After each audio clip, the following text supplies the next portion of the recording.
يا أيها الإنسان ما غرك بربك الكريم.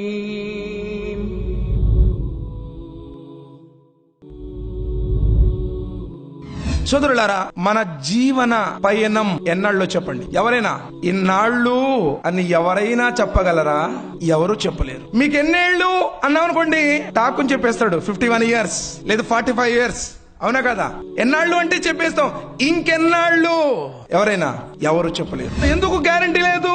ఈ జీవితం 2 కనురెప్పల మధ్య సమయం. కన్ను తెరిస్తే ఉయ్యాల, కన్ను మూస్తే నిన్ను మొయ్యాల. వాస్తవం. వమా తద్రి నఫ్సి మాజా తక్సిబు గదా వమా తద్రి నఫ్సి బిఅయ్యి అర్దిన్ తమూత్. ఏ మానవుడు ఏ భూభాగంలో చనిపోతాడో కూడా ఎవరికి తెలియదు. నువ్వు పుట్టడం ఎక్కడో, పెరగడం ఎక్కడో, సంపాదించడం ఎక్కడో, ఉద్యోగాలు ఎక్కడో, స్థిరపడడం ఎక్కడో, ఇల్లు కట్టడం ఎక్కడో, నీ ప్రాణం పోయేదెక్కడో, నిన్ను మోసేదెవరో, నిన్ను పెట్టే మట్టేదో, నీ మీద మట్టేసేదెవరో ఎవరికి తెలియదు. క్షణభంగురమైనటువంటి జీవితం గురించి ఎన్నో ఆలోచనలు చేస్తున్నాడు. నేను మరణిస్తానన్న సంగతి మరిచిపోయాడు. గుణపాఠం నేర్చుకోవడంలా. గుణపాఠం నేర్చుకున్నటువంటి ప్రపంచ విజేత అలెగ్జాండర్ ఏమన్నాడంటే, ప్రపంచాన్ని జయించాలనుకున్న అలెగ్జాండర్ ప్రపంచాన్ని జయించాడు గాని పోతూ పోతూ ఏమీ తీసుకుని వెళ్ళలేదు, ఖాళీ చేతులతో వెళ్లిపోయాడు అని ప్రజలు గుణపాఠం నేర్చుకోవాలి అన్నాడు. ఎందుకంటే అల్లాహ్ సుబ్హానహు వ తఆలా అంటారు సూరా తకాసుర్ సూరా 102లో, అల్హాకు ముత్తకాసుర్, అధికంగా సంపాదించాలి అన్న పేరాస, ఏ మరపాటు, మై మరుపు మిమ్మల్ని పరధ్యానానికి గురి చేసింది. హత్తా సురతముల్ మకాబిర్, సమాధికి పోయిందాకా ఇదే పరిస్థితి. సంపాదించాలి, కూడబెట్టాలి, సంపాదించాలి, కూడబెట్టాలి, సంపాదించాలి, కూడబెట్టాలి. ఒక రోజు నువ్వు పోతావు, నిన్ను తీసుకెళ్లి సమాధులు పెట్టేస్తావు. కల్లా లౌ తఅలమూన ఇల్మల్ యకీన్, మీరు గనక నిచ్చే జ్ఞానంతో ఆలోచిస్తే మీ నడవడికి ఇలా ఉండదు. ఏది నీ వెంట రాదో దాని వెంట పడుతున్నావు ఈ రోజు. ఏది నిన్ను విడిచిపెడుతుందో దాని వెంటే పోరాడుతున్నావు. వినోదాల ఈ వింత జగతులో మనిషి తన వెంట రాని దాని కోసం ఆరాటపడుతున్నాడు. సుమ్మ లతుస్అలున్న యౌమైదిన్ అనిన్ నయీం, మీరు ఏ సుఖాన్ని పొందుతున్నారో, ఏ సౌఖ్యాలు అనుభవిస్తున్నారో, ఏ అనుగ్రహాన్ని జుర్రుకుంటున్నారో, ఈ పొలాల గురించి, ఈ ఇళ్ల గురించి, ఈ వ్యాపారాల గురించి, ఈ బంగారం గురించి, స్త్రీల గురించి, అన్నింటి గురించి, నువ్వు పొందే ప్రతి సుఖాన్ని గురించి ఆయన ముందు జవాబు చెప్పాలి. అంటే సోదరులారా, ఒకప్పుడు లేని మనల్ని దైవం పుట్టించాడు. మరి ఇక్కడ నీ పయనం ఎటు సాగుతుంది? ఎందుకు పంపించాడు? సూరా జారియాత్ సూరా నంబర్ 51 ఆయత నంబర్ 56, వమా ఖలఖతుల్ జిన్న వల్ ఇన్స ఇల్లా లియఅబుదున్, మానవులను జిన్నాతులను ఆయన సృష్టించింది ఆయన్ని ఆరాధించడం కోసం.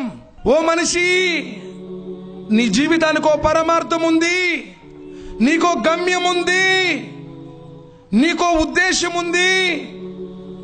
ఆ గమ్యాన్ని చేరుకునేటువంటి పయనం ఏదో గుర్తించు. ఓ మనిషి, ఈ రోజు నీ పయనమేటు? ఈ లోకంలోకి వచ్చి నువ్వు చేయాల్సినటువంటి పనేంటి? నువ్వు చేస్తున్న పనేంటి? ఎందుకు దేవుడు నన్ను పుట్టించాడు? ఈ లోకంలోనికి నేను ఎందుకు వచ్చాను అన్న విషయాన్ని విస్మరించి తన వెంట రాని దాని కోసం ప్రాకులాడుతున్నాడు ఈ మనిషి. అసలు దైవం ఎవరు? ఆ దేవుడు నన్ను ఈ లోకంలోనికి ఎందుకు పంపించాడు? దేవుని యొక్క సుగుణ లక్షణాలేంటి? ఏదైనా ఆలోచిస్తున్నారా? మా మతంలేండి, మా దేవుళ్ళేంటి, మా నమ్మకంలేంటి, అక్కడ పోతే పిల్లలు పుట్టారు, ఇక్కడ పోతే రోగాలు తగ్గాయి, అక్కడ పోతే మాకు కలిసి వచ్చింది, అక్కడ పోయిన కడిచి మేము అనుకున్నది జరిగింది, అక్కడ పోయిన కలిసి మా వ్యాపారంలో అభివృద్ధి అయ్యింది. దేవుణ్ణి నమ్మాల్సింది ఇందుకోసం ఆ దైవాన్ని విశ్వసించాల్సింది. సోదరులారా, జ్ఞానంతో ఆలోచించండి. ఇవి దైవం దగ్గర పనికిరావు, ఇది స్వార్థంతో. దైవాన్ని నమ్ముకున్నాం అన్న భ్రమలో మనం ఉన్నాం తప్ప నిజంగా నమ్ముకోలేదు. మా కదరుల్లాహ కదరిహి వల్అర్దు జమీఅన్ కబ్జతుహు యౌమల్ కియామా వస్సమావాతు మత్వియాతున్ బియమీని సుబ్హానహు వ తఆలా అమ్మా యుష్రికూన్. ప్రళయ దినం రోజున భూమండలాన్ని తన గుప్పెట్లో పట్టుకునేవాడు, ఆకాశాన్ని చిట్టా కాగితాల మాదిరి చుట్టేసి తన కుడి చేతులు తీసుకునేవాడు, ప్రజలు ఊహించుకునేటువంటి ఊహలకు అందని వాడు. అలాంటి దైవాన్ని ఈ రోజు గుర్తిస్తూ ఉందా సమాజం? రాయటానికి పెన్నిచ్చినోడికి ట్యాంక్స్ చెప్పకపోతే కామన్ సెన్స్ లేదు అన్నామే. రాసే చెయ్యిచ్చినోడికి ఎప్పుడైనా ట్యాంక్స్ చెప్పావా? అంటే కళ్ళిచ్చింది ఎవరు చెప్పండి? కళ్ళిచ్చింది ఎవరు? కాళ్ళిచ్చింది ఎవరు? చేతులిచ్చింది ఎవరు?